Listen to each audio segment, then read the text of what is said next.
Salah satu tokoh inspirasi bagi seorang sosok tokoh muda Aceh Fachrul Razi yang dikenal vokal di Senayan ini adalah Sultan Muhammad Al-Fatih.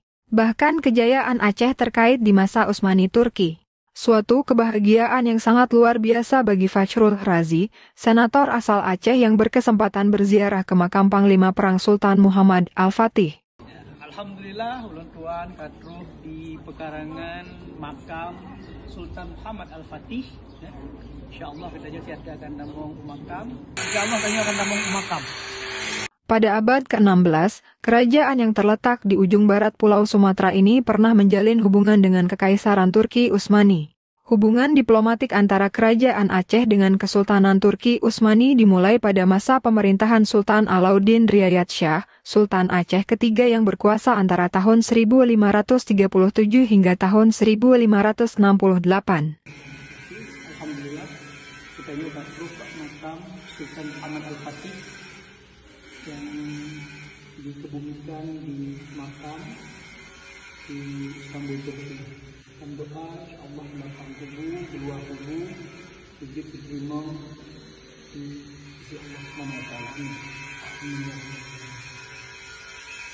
Fachrul Razi juga berziarah ke makam Sultan Sulaiman Al-Kanuni, di mana puncak kejayaan Turki Utsmani terjadi pada masa kekuasaan Sulaiman Al-Kanuni. Untuk memudahkan perjuangannya mengusir Portugis dari Malaka, Sultan Alauddin membangun hubungan diplomatik dengan Kekaisaran Turki Utsmani, yang kala itu merupakan imperium Islam terkuat di dunia. Permintaan Sultan Alauddin itu disampaikan dalam surat-surat yang dikirim melalui utusannya berikut sejumlah rempah-rempah yang dibawa sebagai hadiah untuk Sultan Ottoman. Sultan di Turki Utsmani yang pernah mendapatkan surat dari Sultan Aceh adalah Sultan Sulaiman Al-Kanuni dan Sultan Salim II. Sultan Salim II memberi bantuan yang diperlukan, seperti alat-alat perang berikut tenaga ahlinya, serta berjanji armadanya akan dikirim ke Aceh untuk berperang mengalahkan bangsa Portugis dan merebut pulau-pulau yang dikuasainya. Hubungan Turki Utsmani dengan Nusantara masih terjaga hingga masa Sultan Iskandar Muda pada tahun 1606 sampai 1636. Menurut Fachrul Razi, kerjasama Kesultanan Aceh Darussalam dengan Utsmani Turki juga pada saat Perang Aceh dan Belanda pada tahun 1873. Kerajaan Aceh bersitegang dengan pemerintah kolonial Belanda pada saat itu karena telah menaklukkan satu persatu kesultanan-kesultanan yang berada dalam patronase Aceh, mulai dari Sumatera Selatan sampai ke Sumatera Utara.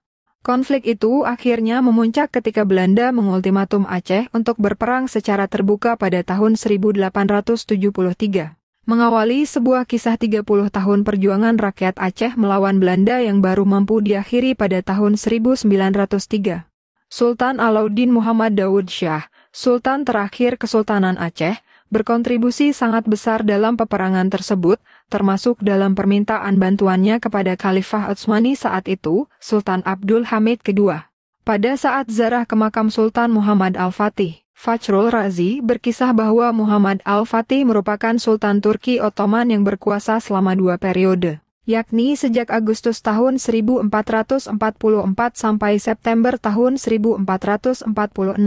Dan Februari tahun 1451 sampai Mei tahun 1481.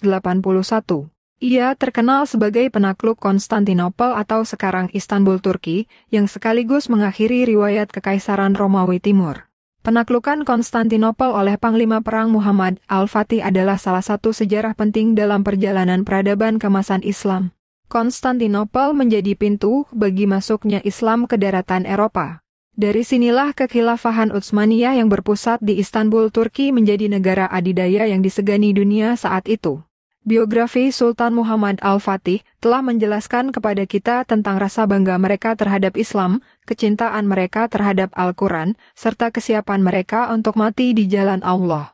Mereka benar-benar hidup dalam keberkahan dan kemenangan. Mereka tidak mendapatkan itu kecuali dengan menegakkan agama Allah di atas muka bumi. Penaklukan Konstantinopel oleh Muhammad Al-Fatih memiliki dampak yang signifikan dalam sejarah. Peristiwa ini menandai berakhirnya Kekaisaran Romawi Timur dan menandai awal dari Kekaisaran Ottoman yang kuat di wilayah tersebut. Konstantinopel juga diubah namanya menjadi Istanbul, yang menjadi ibu kota baru Kekaisaran Ottoman. Apa saja hal yang patut kita teladani dari sosok Muhammad Al-Fatih? Menurut Fachrul Razi, Muhammad Al-Fatih menguasai banyak bahasa. Dalam bukunya Ali Muhammad As-Salabi menulis, Sultan Muhammad Al-Fatih sedikitnya menguasai 3 bahasa Islam dengan sangat baik yang biasanya dikuasai orang-orang berpendidikan pada zaman itu, yakni bahasa Arab, Persia, dan Turki. Kedua, Sultan Muhammad Al-Fatih mempelajari banyak ilmu. As-Salabi menulis dalam bukunya bahwa sejak kecil Muhammad Al-Fatih telah belajar Al-Quran, hadis, fikih, dan ilmu modern lainnya seperti ilmu berhitung, ilmu falak, sejarah, serta pendidikan kemiliteran, secara teori maupun praktis. Ketiga, Sultan Muhammad Al-Fatih sosok yang fleksibel, inovatif dan penuh kejutan. Dengan mempelajari ilmu sejarah itulah, Sultan Muhammad Al-Fatih kemudian tumbuh menjadi seorang yang fleksibel, inovatif, dan penuh dengan kejutan. Keempat, Sultan Muhammad Al-Fatih merupakan tokoh yang banyak mengambil pelajaran dari sejarah tokoh lain dengan mendalami peristiwa sejarah. Seseorang bisa mengambil pengalaman dan pemikiran tokoh yang dibacanya tanpa harus hidup satu zaman dengannya. Selain itu, sejarah memungkinkan seseorang untuk tidak mulai kembali dari titik nol, tapi melanjutkan apa yang telah dibangun oleh orang-orang sebelumnya. Manfaatnya, jalan menuju keberhasilan orang tersebut menjadi lebih dekat. Kelima, Sultan Muhammad Al-Fatih sosok yang giat beribadah. Akan dibebaskan Konstantinopel, dan sebaik-baik pemimpin adalah dia. Dan ini sebuah indikasi yang baik. Sultan Muhammad Al-Fatih senantiasa melatih dirinya dengan karakter ksatria dan mendekatkan dirinya pada Allah dengan banyak beribadah. Keenam, Sultan Muhammad Al-Fatih adalah sosok yang pekerja keras. Sultan Mahmud, ia adalah kulminasi kerja keras para pendahulu dan ulama yang istimewa. Dan Al-Fatih ini terlihat jelas dari pemikirannya yang cemerlang dalam upayanya membebaskan kota Konstantinopel. Kesembilan, Sultan Muhammad Al-Fatih adalah sosok pemimpin yang adil.